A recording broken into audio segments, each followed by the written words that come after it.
Hello hello friends, आप लोग के स्वागत है यूनिक ट्यूटोरियल सिकड़िया में। आइए हम लोग देखने वाले हैं इतिहास से वन लाइनर क्वेश्चन, जो आपको प्रत्येक दिन वीडियो अपलोड मिलेगी।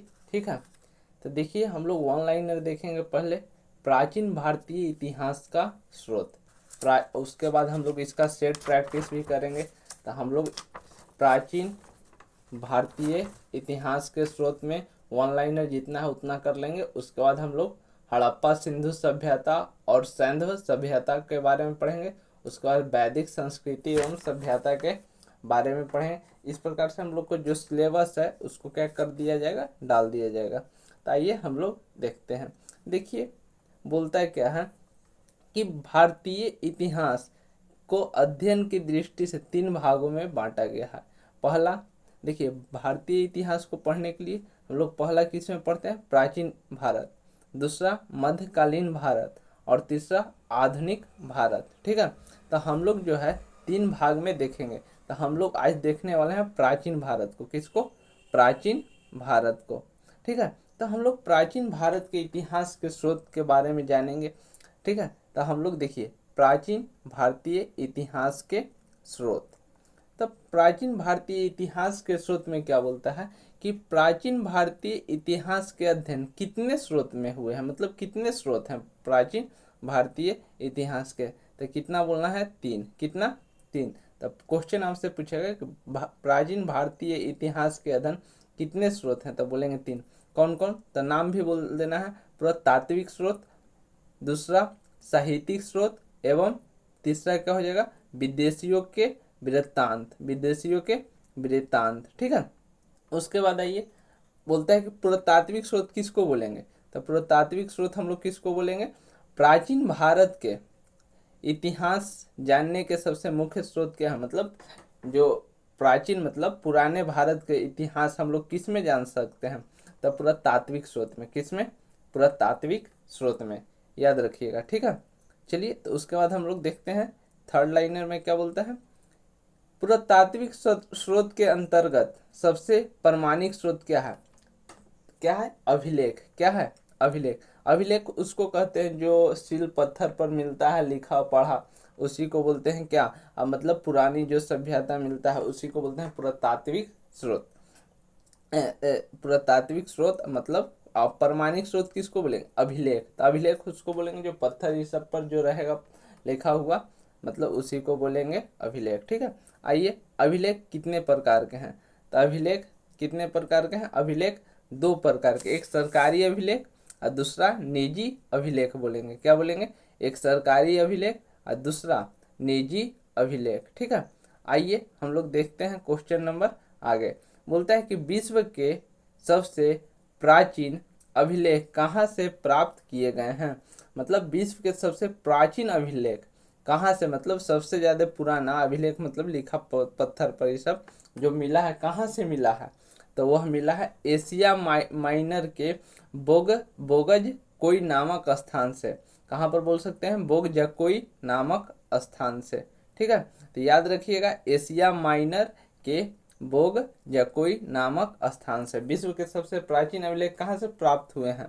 तो एशिया माइनर के बोगजकोई नामक स्थान से। ठीक है, आइए हम लोग देखते हैं उसके बाद क्या बोलता है। सर्वप्रथम भारतवर्ष का जिक्र किस अभिलेख में हुआ है, मतलब सबसे पहले भारतवर्ष का जिक्र किस अभिलेख में हुआ है? तो हम लोग बोलेंगे हाथी गुम्फा अभिलेख में। किसमें? हाथी गुम्फा अभिलेख में। किसमें हुआ ही है? हाथी गुम्फा अभिलेख में। ठीक है, उसके बाद आगे देखते हैं हम लोग। आगे बोलता है कि सर्वप्रथम ध्रुवीक्ष का जानकारी देने वाला कौन अभिलेख है। क्वेश्चन बोलता है कि सर्वप्रथम ध्रुवीक्ष जानकारी देने वाला अभिलेख कौन है? तो क्या बोलेंगे हम लोग? बोलेंगे सौगौरा अभिलेख। सौगौरा अभिलेख। ठीक है, याद रखिएगा कि सर्वप्रथम ध्रुवीक्ष जानकारी देने वाला अभिलेख किस में था? तो सौगौरा अभिलेख। चलिए उसके बाद आगे देखते हैं। एशिया माइनर के अभिलेख कब लिखा गया?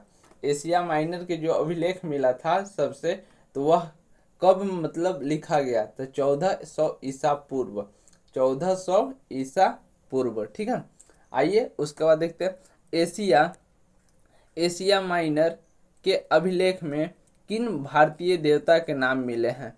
याद रखिएगा कि एशिया माइनर अभिलेख में किन देवताओं का नाम मिले हैं। एक मित्र, एक वरुण, एक इंद्र और तीसरा चौथा बोलेंगे नासत्य।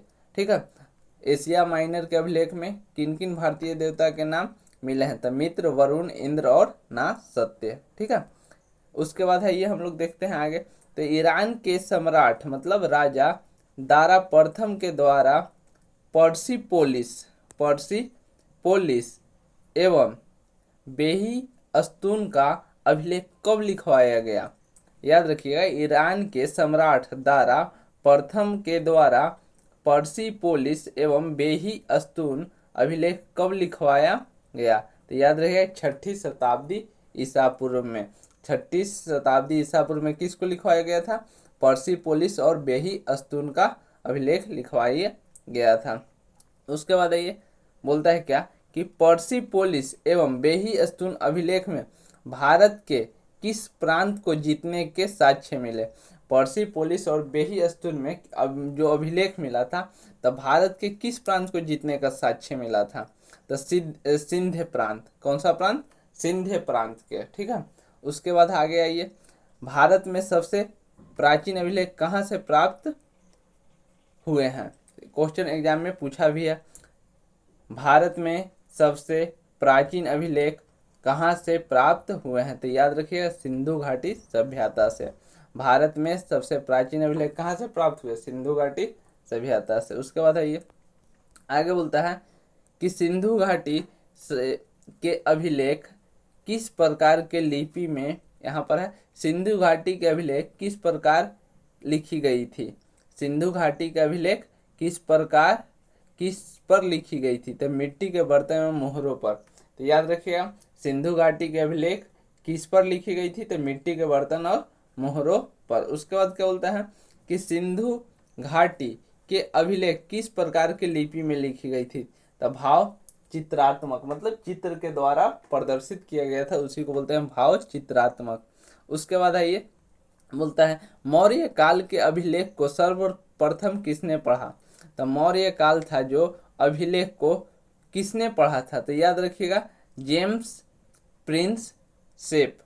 क्या बोलिएगा, प्रिंस सेप। 1837 में मौर्य काल के अभिलेख सर्वप्रथम किसने लिखा, किसने पढ़ा, तो जेम्स प्रिंस पे। कब, तो 1837 में। ठीक है, उसके बाद है ये जेम्स प्रिंस पे किस देश के रहने वाले विद्वान थे, तो फ्रांस के। कहाँ के, फ्रांस के। जो जेम्स प्रिंस पे थे, जो सर्वप्रथम मौर्य काल को पढ़े थे, वह कहाँ के रहने वाले थे, फ्रांस के रहने वाले थे।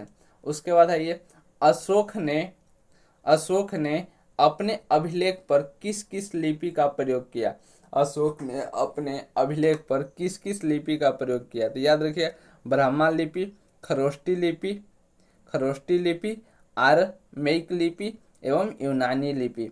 तो अशोक ने अपने अभिलेख पर किस किस लिपि का प्रयोग किया, तो बोलिए ब्रह्म लिपि, खरोष्टी लिपि, आरमेइक लिपि और एक यूनानी लिपि। चलिए उसके बाद देखते हैं क्या बोलता है, अशोक ने अपने अभिलेख पर किस लिपि का प्रयोग सबसे अधिक किया। तो अशोक जो लिखे थे, तो सबसे ज्यादा मतलब किस अभिलेख का प्रयोग किया, तो याद रखिएगा किसका, ब्राह्मा लिपि का। किसका, ब्राह्म लिपि जो होता है उसी का प्रयोग। अशोक ने अपने अभिलेख पर किस लिपि का प्रयोग सबसे अधिक किया, तो ब्राह्म लिपि पर। उसके बाद बोलता है कि अशोक के किस अभिलेख पर 2 भाषाओं का प्रयोग हुआ है। अशोक के किस अभिलेख पर, मतलब जो अशोक जो अभिलेख पर था, तो 2 भाषा का प्रयोग किए हैं, तो किसको बोलेंगे, सार ए कुना। याद रखिएगा नीचे लिखा हुआ है सार ए कुना